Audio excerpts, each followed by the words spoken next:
que você acha que deveria ser tomado por base os sinais e sintomas para a construção do diagnóstico?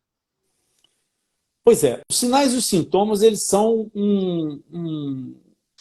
uns- duas coisas bem delicadas, porque eles podem ser grandes aliados, mas podem ser grandes traidores, Uhum. porque às vezes os sinais e os sintomas podem traduzir um conjunto de informações mimética de uma patologia ou de uma situação, de uma condição, e na realidade ter uma origem completamente diferente. Então, você deve confiar desconfiando. Uhum. Essa é a grande tônica que eu recomendaria para um dentista DGR, é confiar desconfiando. É dar valor àquilo que o paciente te diz, mas saber interpretar do ponto de vista da sua experiência clínica, que ainda é pouca e que, portanto, vai exigir um pouco mais de atenção e muito mais anotação, Uhum. não é?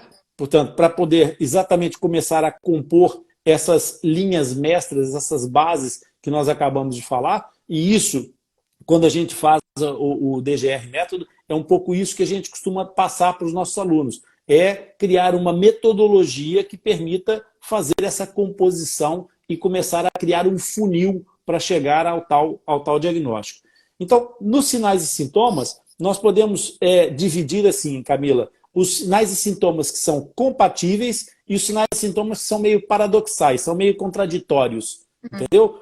Nos compatíveis é aqueles que são de causa e efeito. Então, por exemplo, você tem um paciente que chega com uma dor, uma odontalgia gigantesca, chega desesperado no seu consultório e você faz uma percussão no dente que ele se queixa e aquela percussão provoca uma dor irada, uma coisa que aumenta terrivelmente.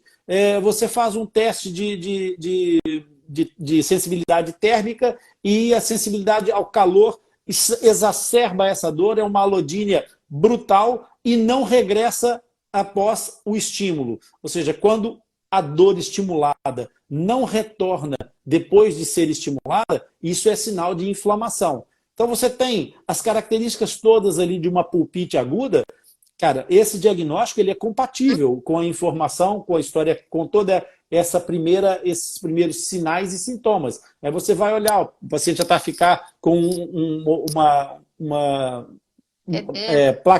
uma placa avermelhada na pele, já está a ficar com aquela gengiva hiperemiada, portanto, há ali esse eritema, essa zona de vermelhidão. Então aí está tudo compatível, nesse caso, bacana, está fino, o sinal e os sintomas são coincidentes, por aí o caminho do diagnóstico. Mas há aquelas outras situações que são mais paradoxais. E aí o que nós podemos ter? Nessas outras situações, nós podemos ter, por exemplo, a situação de dores referidas. Uhum. Ou seja, dores referidas que são dores produzidas de alguma maneira e que levam a outra situação que não é a verdadeira origem onde o processo se origina. Uhum. Então, nós temos, por exemplo, nesse caso, muitos falsos diagnósticos. Muitos falsos diagnósticos. Eu já tive a oportunidade de receber pacientes que vieram a uma consulta com 3, 4, 5, 6 dentes endodonticamente tratados, completamente sem nenhuma razão aparente para essas indicações, mas com os dentes endodonticamente tratados. E a partir a história clínica vai dizendo que, não, eu cheguei no dentista e doía num dente, mas depois ele tratou e aí, afinal, já era o outro, e eu falei com ele que eu tinha errado, mas que eu tinha indicado o dente errado. Os dentes. E aí vai tratando, vai fazendo, aqui em Portugal chama-se desvitalizar, no Brasil é tratamento endodôntico ou tratamento de canal, e foi fazendo. Mas na realidade a dor não acabava, porque a dor era referida, ela não estava efetivamente, não era uma odontalgia de causa odontogênica. Então leva esse tipo de coisa. Mas isso não acontece. Não é o doutor, né? O paciente, coitado, tá sentindo dor, às vezes nem sabe dizer, acha que é, jura que é, no final não é. Exatamente. Mas isso não acontece só na nossa área. É muito comum, por exemplo, a otalgia, chegar com dor de ouvido.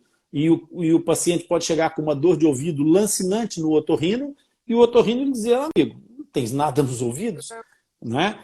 E quem diz isso da odotalgia, pode dizer, por exemplo, o caso das cefaleias. Quantas e quantas cefaleias são diagnosticadas, são fechados diagnósticos de enxaqueca, e você pergunta ao paciente, então você está medicado para enxaqueca? Estou medicado, já fui.